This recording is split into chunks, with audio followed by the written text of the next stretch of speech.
Ben Studio is really about making a game that we want to play.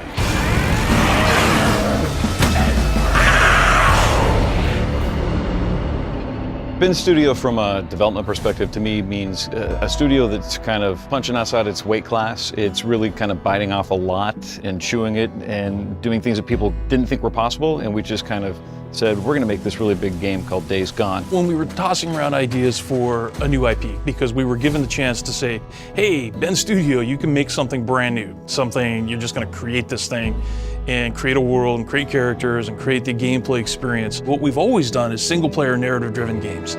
You know, all the Siphon Filter games and Resistance Retribution and Uncharted, of course. We learned so much from working on Uncharted for how to tell that kind of a story. From the start of the process, we had about 40 to 50 people, but we realized it's next gen, it's big, we need to grow, and so we brought people on strategically to kind of, you know, from other AAA studios to kind of really help us, you know, up our game in every department. At this point, we're sitting at about 130 people total in the studio, so it's much bigger than we've ever been, but still way smaller than you would expect for a game this big.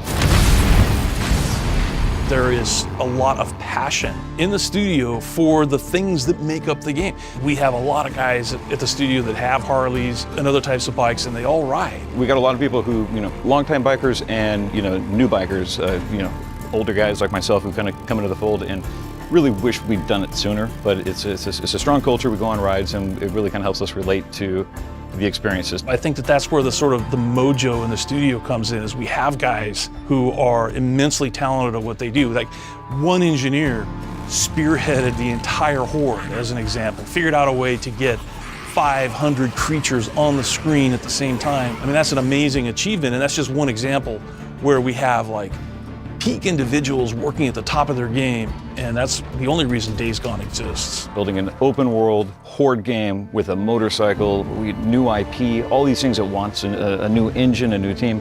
I think that it's just our ability to kind of declare, this is our mission statement, this is our goal, and just kind of do whatever it takes to achieve it. I think that that's our superpower, and we just went for it.